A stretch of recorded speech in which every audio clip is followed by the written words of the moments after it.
Adolescentes são fantásticos. Existe uma sinceridade inata como a das crianças, mas com questionamentos muito mais profundos.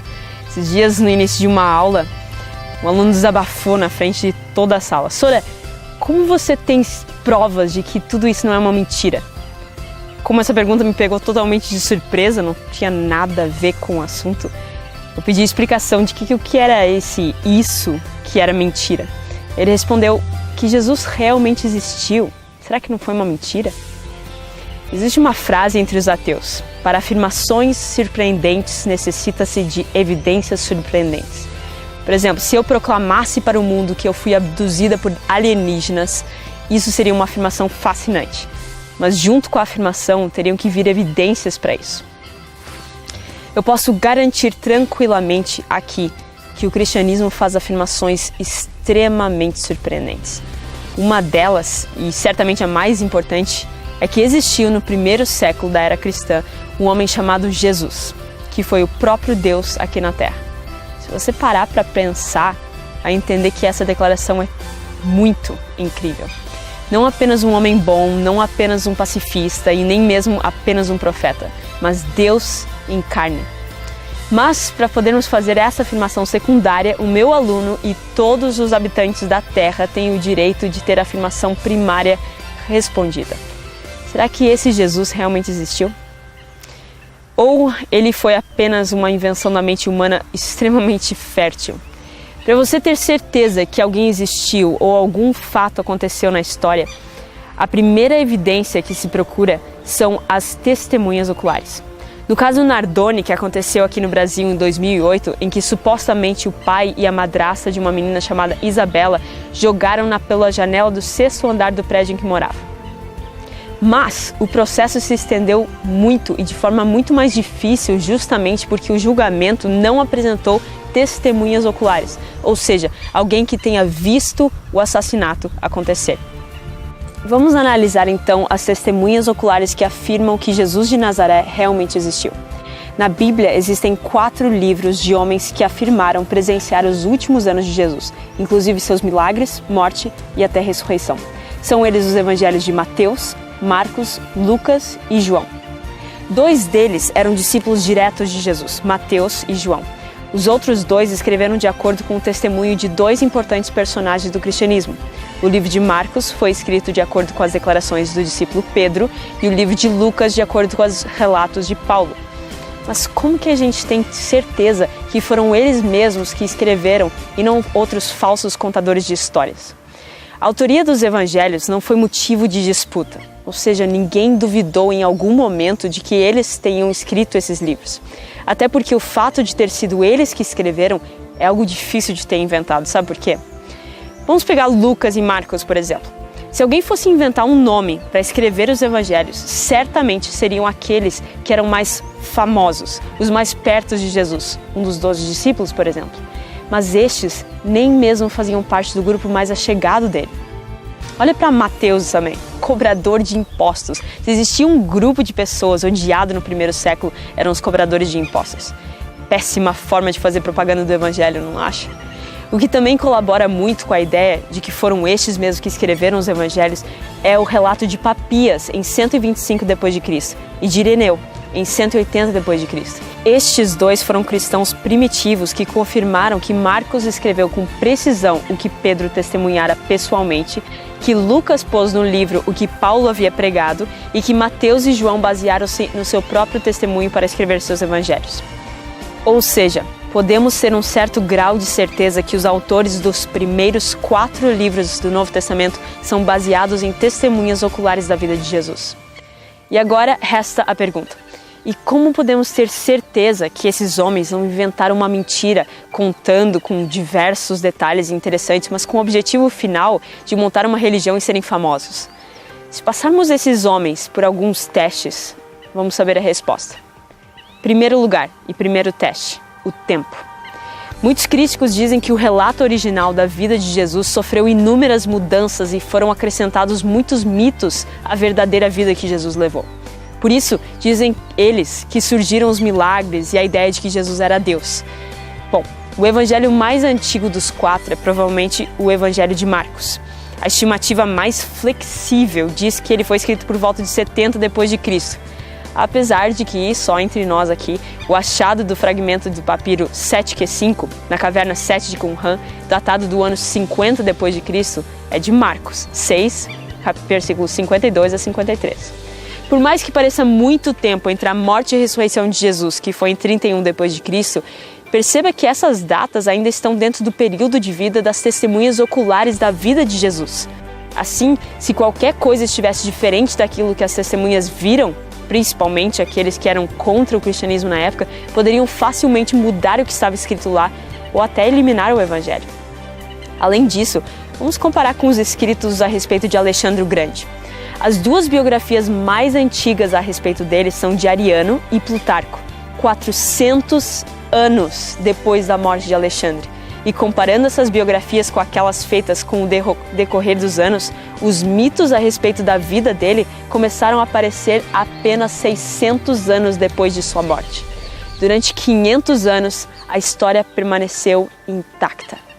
Agora, comparando uma diferença de 20 a 40 anos com 600 anos, a história de Jesus foi praticamente notícia de jornal nacional do mesmo dia. O segundo teste é o da memória. Mesmo agora, sabendo do curto espaço de tempo entre a morte de Jesus e o primeiro relato escrito de sua vida, a dúvida continua. Será que os discípulos que relataram sobre os detalhes de sua vida conseguiram conservar intactas as informações? Não sei você, mas quando acontece um evento na nossa vida que aconteceu pelo menos 20 anos atrás, temos dificuldade de manter os fatos na ordem e nos detalhes exatos. Mas não esqueça que isso seria comparar a capacidade dos discípulos com a nossa. Brasileiros ocidentais do século XXI não podem ser comparados com judeus israelenses do primeiro século. No tempo de Jesus, as pessoas tinham que se basear quase que inteiramente na memória para manter intacta a história. Lembre-se que esse é um tempo sem fax, sem internet, impressora e computador. Toda a educação era oral e as crianças judias aprendiam desde pequenas a memorizarem enormes porções do Antigo Testamento e histórias bíblicas com os mínimos detalhes. Isso era possível pela métrica que existia no texto em hebraico, e as palavras de Jesus não eram diferentes. Foram quase todas faladas em forma poética para facilitar a memorização. O próximo teste é o das intenções. Muitos querem degradar a confiabilidade da história dos evangelhos, dizendo que os autores queriam só fama, o sucesso e o dinheiro que viria junto com a organização de uma nova fé religiosa. Essa acusação é dificilmente mantida em pé quando a gente percebe como esses homens viveram, e principalmente como morreram. Dos 11 apóstolos, 10 deles morreram de forma extremamente terrível, ou por crucifixão, como Pedro e André, degolado como Tiago, filho de Zebedeu, enforcado como Lucas, apedrejados como Matias e Barnabé, mortos a facadas, Mateus e Tomé, arrastado na rua por cavalos até a morte como Marcos, jogado de 30 metros de altura, espancado até a morte como Tiago, irmão de Jesus, chicoteado até a morte como Natanael, ou por flechadas como Judas, irmão de Jesus. Isso falando apenas de suas mortes, sem contar as perseguições, prisões, chicotes, tragédias que passaram durante a curta vida deles. Uma coisa é muito clara para mim: uma testemunha ocular não morre dizendo que viu algo que na realidade não viu. Uma testemunha ocular não morre por uma mentira. Ok, os discípulos passaram nos testes, mas uma outra forma de sabermos da certeza de um evento é verificarmos quantas pessoas ou documentos registraram a mesma coisa. Apesar de o Novo Testamento ser uma fonte confiável, talvez outros documentos possam reafirmar essa tese. Mas antes, deixa eu explicar uma coisa que é crucial para esse estudo. Nós vamos ver aqui apenas 3 referências fora da Bíblia para a existência de Jesus. Apesar de existirem outras mais, essas são as mais diretas e antigas. Alguns se perguntam, inclusive muitos críticos, por que tão poucas? Se Jesus foi tudo o que ele é considerado hoje em dia, o Messias, Deus na Terra, Santo, ele não deveria ter tido muita publicidade na época? Será que ele não seria o assunto principal nos livros, cartas, jornais, em vez de alguns poucos comentários? É importante lembrar que Jesus não viveu e nasceu em uma megalópole da época como Nova York ou Tóquio. Segundo os evangelhos, ele nasceu em uma cidade de 1,5 km de extensão e uma rua de largura, chamada de Belém. Se isso não bastasse, também foi criado em uma cidade de pouquíssima popularidade chamada Nazaré, não muito maior do que Belém. E durante todo o seu ministério, ele não chegou a percorrer um raio de 300 quilômetros. Não podemos considerar as notícias importantes do presente século iguais às que eram importantes no primeiro século. Tendo isso em mente, vamos ver as referências. O primeiro é de Flávio Josefo. Josefo nasceu alguns anos antes de Jesus morrer. Ele era judeu, mas trabalhou como historiador romano e escreveu muitos livros, dentre os quais estão As Antiguidades dos Judeus, escrito em torno de 93 a 94 d.C., e A Guerra dos Judeus. Suas referências a respeito de Jesus se encontram em duas passagens de seu livro Antiguidades. A primeira delas é chamada de Testimonium Flavianum, por causa de seu testemunho sobre Jesus. A versão que se usava deste texto até anos recentes tem algumas palavras extremamente controversas entre os estudiosos, porque acredita-se que sofreram algumas mudanças feitas por cristãos do início do século IV. Felizmente, em 1972, o professor Shlomo Pines, da Universidade Hebraica de Jerusalém, trouxe à tona os resultados de um estudo em cima de uma versão árabe do século IV que tem altíssima probabilidade de ser a versão original. Ele é assim: havia nesse tempo um homem sábio chamado Jesus, e sua conduta era boa, e ele era conhecido como sendo virtuoso. E muitas pessoas entre os judeus e de outras nações se tornaram seus discípulos. Pilatos o condenou a ser crucificado e à morte, e aqueles que tinham se tornado seus discípulos não abandonaram sua lealdade a ele. Eles relataram que ele tinha aparecido para eles 3 dias após a crucificação e que ele estava vivo. Eles acreditavam que ele era o Messias, a respeito de quem os profetas tinham contado maravilhas. A segunda citação interessante de Josefo aparece depois de ele descrever a morte do procurador Festo e a nomeação de Albino como seu sucessor. Quando Albino estava a caminho da Palestina, o sumo sacerdote Ananias, o jovem, convoca o sinédrio sem o consentimento do procurador e condena à morte alguns inimigos seus.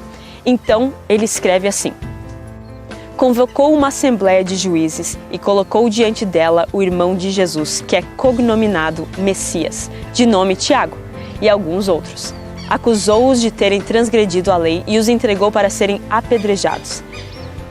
Esse texto também aparece na versão árabe sem qualquer variação. A segunda citação é de Cornélio Tácito. Tácito foi um historiador romano muito respeitado até hoje por sua sinceridade histórica, que escreveu os Anais. Nesse livro ele pretendia abranger a história de Roma desde 14 a 68 d.C. Ele se refere a Jesus quando faz uma retrospectiva do grande incêndio em Roma no tempo de Nero. Foi o próprio imperador que começou o incêndio, colocando toda a culpa, porém, nos cristãos. E aí ele escreve o seguinte: consequentemente, para se livrar deste relato, Nero imputou-lhes a culpa e determinou as mais atrozes torturas àquela classe odiada por suas abominações, a qual era chamada de cristãos pelo povo. Seu nome deriva de Christus, que durante o reino de Tibério tinha sido executado pelo procurador Pôncio Pilatos. Além de ser uma citação não cristã a respeito de Jesus, mostra que cristãos já estavam sendo perseguidos e mortos em Roma, apenas cerca de 30 anos depois da morte de Jesus. E, finalmente, a terceira citação é de Suetônio. Este foi um oficial judicial e analista de Adriano em torno de 120 d.C. Ele escreveu o seguinte: como os judeus estavam fazendo perturbação constante à instigação de Crestus, ele os expeliu de Roma. Mas com essa referência surge também uma pergunta: será que Crestus pode ser considerado o título que nós conhecemos por Cristo? Provavelmente esse foi um erro ortográfico por parte do autor, até porque Lucas faz referência a essa mesma expulsão em Atos 18, verso 1 e 2. Além destes, eu poderia citar para vocês autores que falaram a respeito de Jesus, mas indiretamente, como Plínio o Jovem, sobrinho do famoso historiador Plínio o Velho. Plínio escreve ao imperador Trajano a respeito dos cristãos em sua província, enquanto ele servia de governador da Bitínia. Também Adriano, procônsul da Ásia entre 117 e 138 d.C., e outra referência de Suetônio a respeito dos cristãos. Esses testemunhos talvez não falem sobre o próprio Jesus, mas dão certeza que pouco tempo depois da morte dele, tinha pessoas adorando-o como Deus e dispostos a darem a sua vida por isso. Em tempos muito recentes, temos visto achados arqueológicos que, em vez de desbancar o que a Bíblia tem a dizer, dá credibilidade e evidências àqueles que buscam. Na área da historicidade de Jesus não é diferente. Em abril de 2002, André Lemaire achou uma inscrição muito interessante em um dos ossuários comprados de antiquários há muitos anos. Ele descobriu logo em seguida que estava escrito no ossuário o seguinte: Tiago, filho de José, irmão de Jesus. Você poderia dizer, mas Jesus era um nome muito comum para a época, como João é para nós hoje. Quem nos garante que era o irmão de Jesus de Nazaré? 3 evidências muito fortes. Primeiro, o nome colocado ao lado do falecido quase sempre era apenas o do pai. No caso de colocar o nome de outra pessoa, além desse, era quando a pessoa próxima ao falecido era muito conhecida ou até famosa. Segundo, o ossuário coincidentemente foi datado para o 1º século. E terceiro, coincidentemente também, era filho de José. As evidências são esmagadoras, tantas que são difíceis de resumir em um só programa. Eu gosto do resumo que Malcolm Muggeridge faz, abrindo nossos olhos para a realidade. Ele diz assim: olhamos para trás em nossa história e o que vemos? Impérios se levantando e caindo, revoluções e contra-revoluções, riqueza acumulada e riqueza gasta. Ouvimos o discurso de um austríaco maluco pregando ao mundo o estabelecimento do Terceiro Reich que duraria 1000 anos. Vimos um palhaço italiano dizendo que ele pararia e recomeçaria o calendário com sua própria ascensão ao poder. Já vimos os Estados Unidos, o país mais rico e mais poderoso em termos militares do que o resto do mundo junto. Hitler e Mussolini agora mortos, lembrados apenas com vergonha e raiva. Stalin é um nome proibido no regime que ele mesmo ajudou a fundar e dominar por quase 3 décadas. Estados Unidos com medo de uma crise econômica interminável, tudo em uma geração, tudo levado pelo vento. Mas atrás da poeira deixada pela queda dos nossos super-heróis, imperadores ou ditadores, permanece a imagem gigantesca de uma pessoa, por causa de quem, através de quem, em quem e por quem a humanidade ainda pode sobreviver. A pessoa de Jesus Cristo. Você pode ter desistido de encontrá-lo, mas ele nunca desiste de ir atrás de você.